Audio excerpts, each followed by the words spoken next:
Steve-O. Yo, what's the word? Big Q, what up? What up, Kev? Hey, man, I'm hearing rumors that Ryan Poles might be a little bit dissatisfied with the current power structure of the Chicago Bears. Plus, could the Bulls and Knicks be looking to swap players in Coby White and Mr. McBride? Plus, we're going to touch on anything updating any of the other Chicago sports teams right after the intro.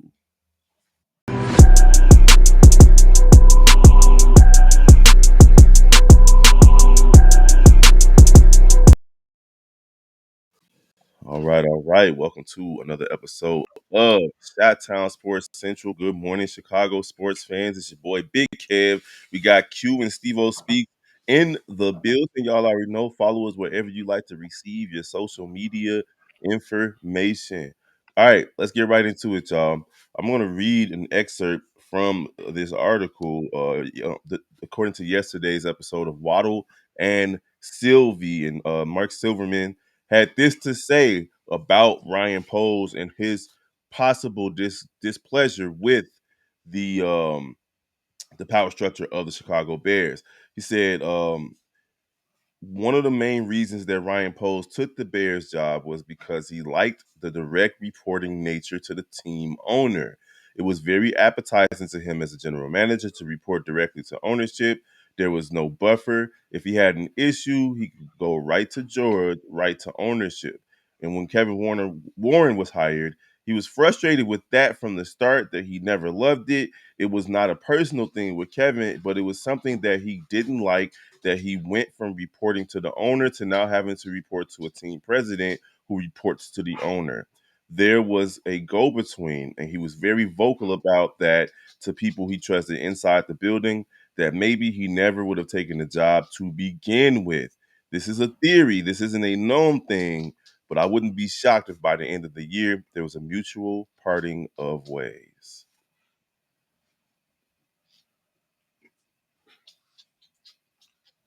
That sounds like that sounds. I don't know. Like to me, for one, to break down the whole statement, one, it's a couple things I question. One, if your so-called owner came out and said, "I don't know football, I'm just a fan, and from now on, I'm going to step back and allow you to take control of this here franchise," what the hell is you going to talk to the owner for? What problems could you possibly have? You have everything. If there's a problem to be fixed, you have the green light to fix it. I say the only thing you have to go to ownership about is about money. That's about it. And then to the second part of, now he has to answer to a president. That's kind of how the power structure works. I mean, that's what that there's presidents, then there's GMs, then there's people under GMs, coaches, players, etc. So, like, for him to say, or not to him, for whoever's so called making this report to say that he may not have taken his job, like, okay, if you would have went to the Vikings, it would have been the same thing. They got a president over there that talks to the owner.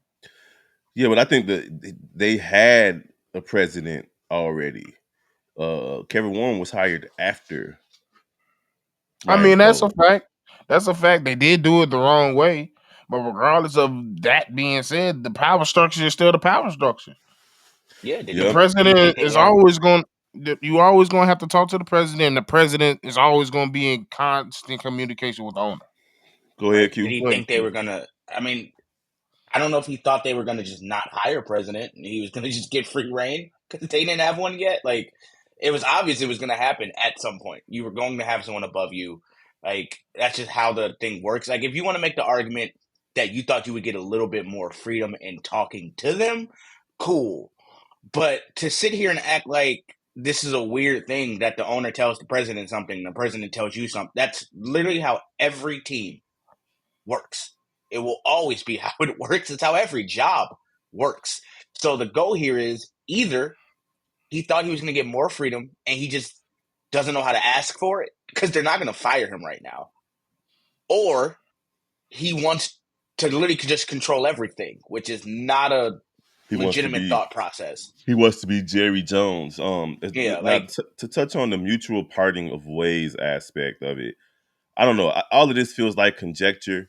The Bears don't play till Monday night. It's not much to talk about after getting shellacked by San Francisco. So some of these talking heads might just be pulling things out of thin air to have talking points. Not to say that that's what Silverman did, because I definitely respect the Waddle and Sylvie show over on ESPN 1000, but there's no sources cited.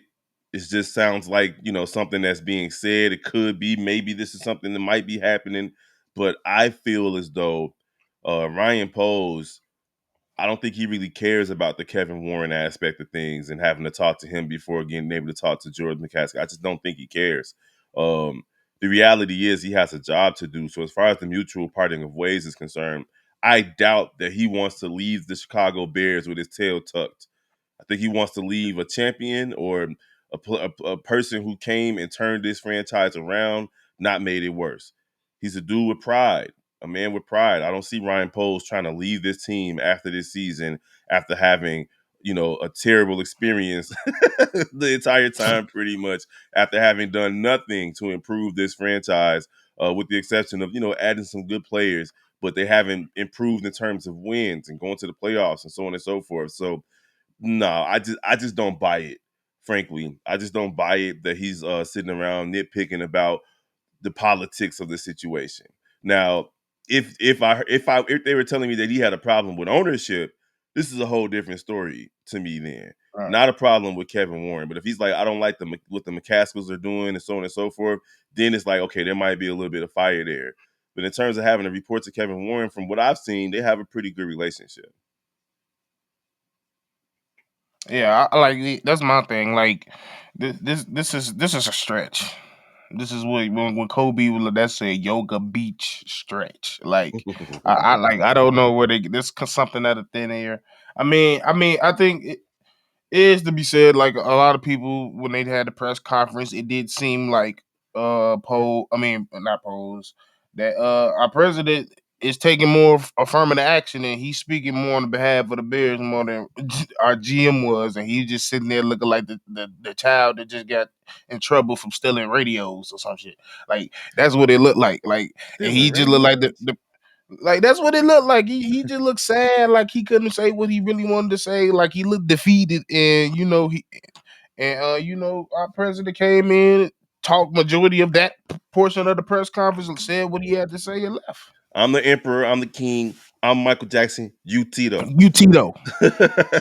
Speaking of the Vikings, it's Wednesday, so we're moving on from this past putrid performance. Little alliteration there for you guys. At the end of the day, that San Francisco game was terrible. It's a couple of things that I want to talk about in that regard. One, player accountability. Are we going to finally see it? Because it seemed like they've been pointing the finger at everything else but themselves this season. And two, sticking in this topic, we'll talk about this first.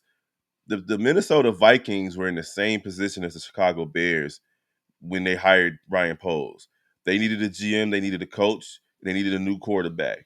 They got Kirk Cousins, but then Kirk Cousins was there, but he wasn't long term. They I don't think they hired needed their to go. GM. I think the next day after Ryan Poles, and they hired their Yeah. coach a couple of weeks after Eberflus. So the GM that they have right now that's put together this kind of roster that they have, and the coach that they have that's coaching this roster could have both been Chicago Bears. But again, it's just like, what if we drafted Patrick Mahomes, or what if we drafted Jaden Daniels? I feel as though this is an organizational thing with the Chicago Bears, and it wouldn't matter if we had Kevin over here. What's his name? Kevin McConnell. What's the coach from Yeah, that's Kevin McConnell. Kevin McConnell? It wouldn't matter if we had their GM. It would probably be more the That's same from their the coach. Chicago Bears if they were over here and and not with Minnesota. But how you guys feeling about? It looks like the Bears had other Well, opportunities to pick up this GM and this head coach, but they went with what they went with. But go ahead. like I said, up to this point, Poles has done a good job. It's just been the staff.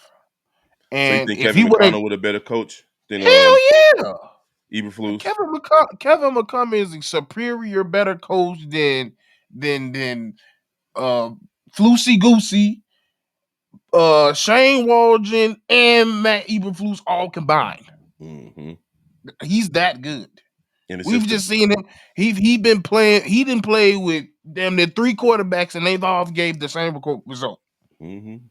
They're sitting at 11-2 right now. Oh my God! And the Bears are in flux, and they had the opportunity to A bring him young in. head coach at that. 39 years old now. He was what 34, 30, I mean 37 at the time, turning 38. So, like, yeah, like if we was, but that's the thing. We didn't talk to Kevin. Kevin wasn't in the top 3 list, Mm-mm. and even then, in that top 3 list, if we would have got Doug, maybe. Mm-hmm. If we would have got the coach, the DC out of Washington, probably would have been way better than Flus. But due to your choices posed, or whatever you was pushed to choose, because there's rumors out there that, like you said, like they gave him a list of 3, so he didn't really have 100% choosing of the letter of what he wanted. So out of the 3, you picked the wrong one. Yeah, that's rough. All right, so Q turning the page to Minnesota. The Bears actually forced overtime against the Minnesota Vikings the last time they played, and it was one of them games where it's like we all felt like, why is this team doing this to us? Like, why this is supposed to be a blowout, and they figured out a way to make it a game. We had to watch it all the way to the end, and they ended up losing. But Caleb Williams was solid versus them, and they're pretty good defense. Do we expect Caleb Williams to go into Minnesota with all that crowd noise on Monday night on the road and get a W against the Minnesota Vikings? I don't think so. The team still, like, as much as I think Caleb has talent, as much as he's probably going to have confidence, this entire team is broken right now, right? They even, I mean, as much as you want to take from it, Jalen Johnson even talked about it with their struggling with, the switches and coaches and, the front office and all this stuff. I don't think the players mentally understand what's happening right now. And I think it's just a giant shit show where everyone's just trying to get through this season in hopes that something happens in the offseason. So I truly think that the front office has given up. I think that the players have given up on this year. I think everyone's just like, let's just get through this and hope that this offseason we can make the moves to make ourselves better. I think Caleb might look decent, but I mean, the Bears are the Bears. They're going to most likely lose this game again. I just hope that they don't try to make us feel like they're going to win. Yeah, Yeah, that's kind it's of where I was leaning. This team dejected. This team is yeah. done. They planning. I'm pretty sure half of this team already got their vacations set in stone. And some of them together. Where we going, fam? When we on after this? It's sad, man. It's just the state of Chicago sports in general. To think that the Chicago Bears would be 4-2 and be on the verge of not winning another game for the rest of the season is insane. Insane. It's not fair to us, but we've talked about that. So yeah, if y'all guys want to hear more in-depth analysis for the Chicago Bears, head on over to Chicago Bears Central, where Hayes, C-Dub, and Bobby hold it down. Steve and myself pop in on game nights. We like to torture ourselves at least once a week. It is what it is, man. A little bit of masochism. All right, moving right along to the Chicago Bulls. We talked about this yesterday, that there was no real trade market for Zach LaVine. And it might not be surprising to Steve-O, but it's definitely surprising to me. I felt as though the way that he's been playing this season, he at least should be garnering some type of interest from somebody that will want him on their team. But at the end of the day, there's no real trade market for him. We know Vucevic is a highly coveted player that teams are looking at. But I read something this morning about possibly Coby White being traded to the New York Knicks for Miles McBride and maybe Precious Achua as well.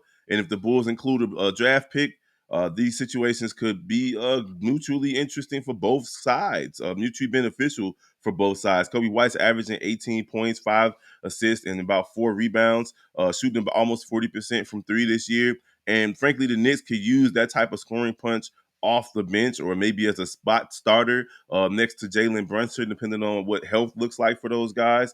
And On the other side, the Bulls would get Precious Achua and Miles McBride. Miles McBride is young, coming up, and he's playing a little bit better this season. 11 points, 3 assists, 3 rebounds, and maybe they can even toss in a Jericho Sims, and this would really be just adding assets for a rebuilding Bulls team. This is coming from the Sporting News.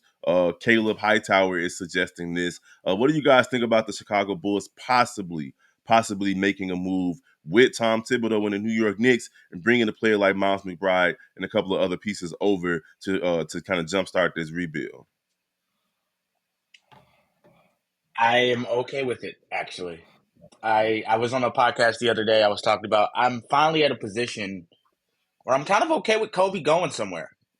I think the Bulls need a solid point that's consistent, reliable, and somebody who's not trying to be the face. I think we need a point guard that's just going to be a person who sits there and gets people involved, and that's not Coby. So if we get to move on and start going younger and get some players that might fit a future Bulls team, honestly, you might have to take a look at it. I mean, it's from what I remember, McBride's actually a damn good player too at point. So like, I mean, what he's averaging 16 points, 7 assists, Nah. like in his last game. Like that's a good thing to have every now and then from a player. If you can get a 16 and 7 assist game from somebody randomly throughout the year, that's all you really need for this team. Just, I think the Bulls need to make big moves and just trade somebody we don't expect. Show us that you're willing to do something different than just stars for stars and vets for vets. I need to see an actual move that shows this team wants to rebuild for real and they're serious about making absolute changes. Steve-O. It's Miles McBride. Like, don't give me, he's a nice player, but it's not like we trading. I mean, it's a ad trade. Like, I don't feel like it does anything for either team. Like, you damn near change it for the similar type of outcome. One plays, they play style is completely different, but the impact is probably going to be just around the same. Like, I mean, I think he's Miles averaging 10 and 3 right now. Like, yeah, maybe at a bigger role on the Bulls, he'll probably go up to about probably like 15. But what does that do for the future of this team? Nothing really. So like a trade, like at this point, like I'm not usually the rebuild guy, but like at this point, you just don't have a direction. You're just sitting there and a void of I don't know what to do. Like, we just playing at this point. Like there's a lot of teams in the league that goes through a point where they're just playing and they don't know what they're doing, and we're in that process. I don't think anything happens for the Bulls in a positive way until they get rid of Billy Donovan. That's just me. And I'm not saying it's all on Billy Donovan. I just think that the culture and identity of this team under him is just middling. It's not great. It's not terrible. It's just they're in no man's land. They're in basketball purgatory, and that puts us as fans in basketball hell because we've gotten to some high highs and some low lows with this team since the Billy Donovan tenure has started, since the AK Eversley situation has started. But at the end of the day, man, this team is not going anywhere with Billy Donovan as the coach, regardless of who they trade for. It's just not going to Yeah. happen unless they go trade for like a Giannis Antetokounmpo or something like a game changer that could play Yeah, above the coaching. But at the end of the day, that's just what it is for the Chicago Bulls. I don't mind the trade, like Q was saying, if it's like, oh, we're just getting him and Achua and Jericho Sims and putting some bodies out there that's going to, start the rebuild, and at least we know we're actually going into full rebuild. But the Chicago Bulls, they're just not that smart. They're not that smart. They're never going to go into a full rebuild because of the ownership. Jerry Reinsdorf wants to make it seem like at least they're trying every time. And if they're trying and if they're winning 35 to 40 games, that means that the fans have to pay attention and come to games. It's just the reality of Chicago sports right now. And if you Yeah. guys go ahead. I was saying that, and that's kind of my issue with this team is like, and one of the reasons I think we need to trade Coby or somebody young. Right now, the Bulls have a bunch of players: Coby, Io, Patrick, Modest. One of them could be a star. We need to just find one person.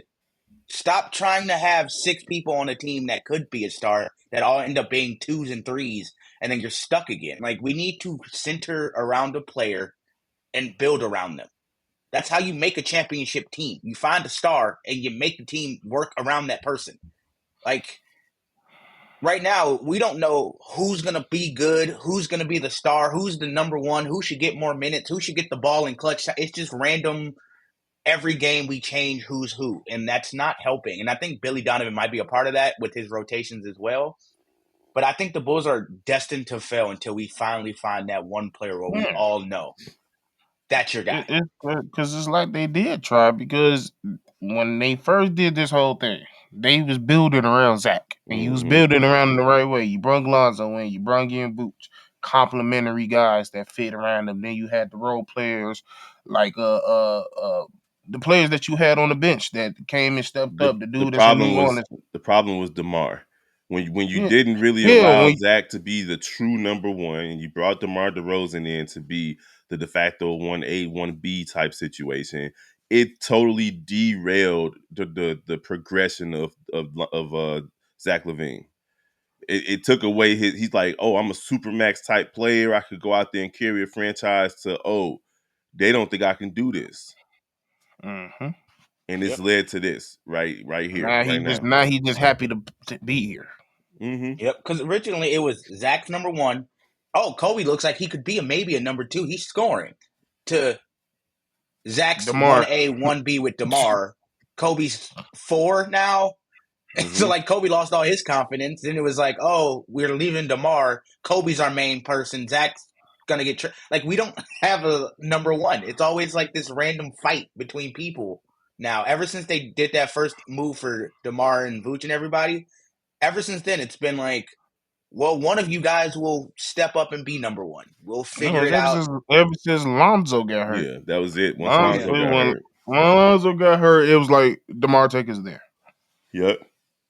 And we not gonna draw up no plays or nothing. We just go out there and please hit a shot, please. But all right, if you guys want to hear anything else about the Chicago Bulls, head on over to Chicago Bulls Central where Hayes is holding it down, or the Shot Bulls podcast where C Dub and Bobby are both holding it down. And the NBA Central too. We talk about the Bulls a little bit over there. All right, moving right along to baseball. Chicago White Sox.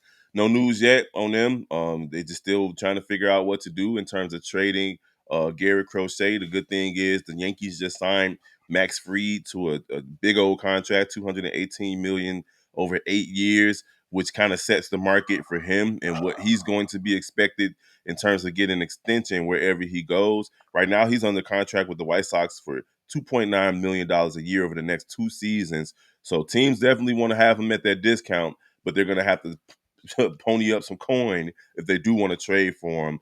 We just don't know what's going to happen with him and or Luis Robert Jr.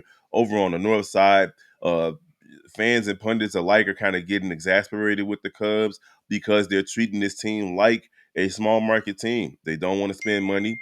They're not trying to. I hate when people do that. I got my stuff on D and you press notify anyway. That's just irritating. That's ignorant. Anyway, anyhow, the Chicago Cubs are not making any headway. I don't think that they've put enough pieces together to compete with the Milwaukee Brewers. But they're still kind of in the Corbin Burns sweepstakes. Maybe they can get him to improve this roster. And another thing that they're doing is shopping Seiya Suzuki, which could kind of hurt Chicago Cubs Japanese baseball relations because the young fella Sasaki out there, that the next phenom pitcher coming from Japan has the same agent as Seiya Suzuki, and the Chicago Cubs are actively trying to get him to waive his no trade clause to shop him, ship him on up out of here, and of course they're still trying to get rid of Cody Bellinger. But there's not really much movement on the baseball front in Chicago, y'all. I told you they I were don't gonna like find a way to baseball right disappoint now. us.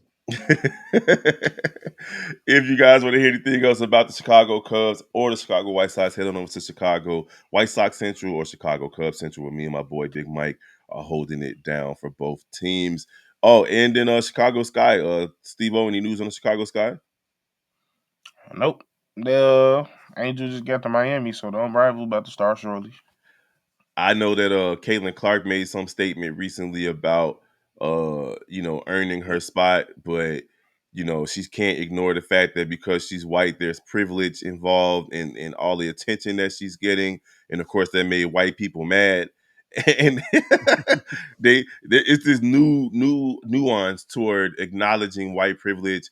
It's like, you want to tell the truth about white privilege? That means that you just bowing down to this narrative that everything's about race, when the reality is it takes a big person to acknowledge that white privilege exists, and it takes Mhm. a coward, in my opinion. I'm just gonna be frank, to try to act like white privilege doesn't exist.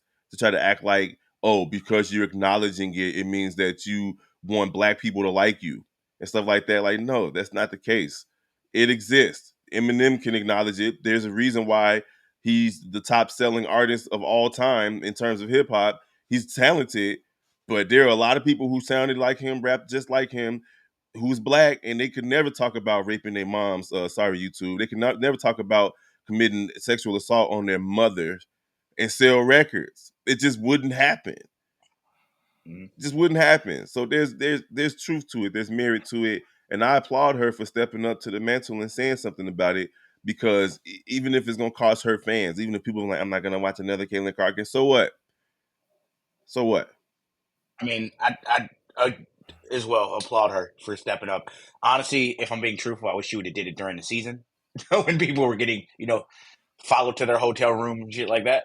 Mm-hmm. Um, but it's hilarious. We spent an entire season of people screaming about how like people are just trying to be racist against Caitlin Clark, and then when she comes out and talks about it, now her same fan base is like, oh, she's just trying to be liked, and it's just like, well, there you go. It doesn't matter.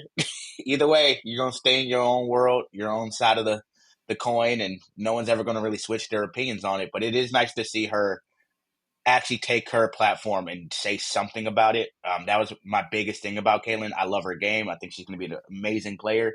I just felt like that was something she had to address at some point. So now that she's addressed it, I'm 100% like, hey, I'm with it. I'm And, not. and, and then the funny thing, the irony behind all of this, her fans is the reason why she's having to do this. She Mm-hmm. wouldn't have to do this if y'all wouldn't made it like this. Most of the people who's criticizing her wasn't because of her skin tone, it's because y'all said she was gonna come kill and be an MVP the first year, and we was like, no, she's not. Mm-hmm. And y'all thought we was hating. And it was like, no, no. And even then, that whole thing, like, oh, they're just saying this so she could like. It's plenty of people of white people that have knowledge, white privilege, and we still don't like them. Exactly, bro. Exactly. Like, And the fact that she mentioned, like, oh, well, the WNBA was built off the hard work of majority black people. Just sports, yeah. for the most part, in the United States. It's Your favorite player can't be Maya Moore, and I was like, "There's no way." Like that's why I never really felt like it was that way from her. Now the people that's around her is questionable. That makes me side eye you a little bit. But if your favorite player is fucking Maya Moore, there was plenty of white people she could have chose to be to white watch. the That was the very the good. worst the worst thing that happened to her was being drafted to Indiana, the state of Indiana. Like that was, It was the best and worst. yeah. It was the best thing from a basketball standpoint, but the worst thing from an optics standpoint, because that Yeah. made them, that validated them. Oh my god, like it validated them. So for me, I couldn't care less if anybody's watching this video and they feel any type of way about what we just said. I don't care. Like I really don't. Because it's not going to change the fact that racism is real. It's not going to change the fact that white privilege is real. And those things, just because you hear the term fake news doesn't mean that it's not real. Just because you close your eyes, don't make the rest of the world invisible. I'm not trying to hear none of the Hmm. nonsense. All right, y'all. Y'all know what it is. Chicago Blackhawks as well. They play tomorrow. I don't think they play tonight. I think they play tomorrow. Hit up Chicago Blackhawks Central if you want any updates on them. That's everybody covered. Type in your favorite Chicago sports team, put the word Central behind it, and there you have us, as well as the Shy Bull podcast and NBA Central, where we might be live tonight. If I'm not here, you might see Steve-O and Hayes tonight on NBA Central after the second knockout rounds for the NBA Cup. That was interesting last night. Good games last night, y'all. If y'all missed it, go ahead and check out NBA Central. Anything else, fellas? Pray. Oh, also, I did it. I paid for Chicago Sports Network streaming. I'm Why? sad, but I had to. Why you do that? Why'd you pay for Because when I'm at work, the stream be buffering for 10, 15 minutes. So I be missing like whole quarters. it? It's really hard to talk about the Bulls when you didn't No, see the whole second. no, for real. They got I you. feel you. Got him. I told you, just go ahead and get Direct TV. But all right, I think they do it on purpose. of course. Because only All right, the Bulls ones buffer, but I'll see y'all. all right, y'all. We're gonna holler at y'all next time. Don't forget to pray. Peace.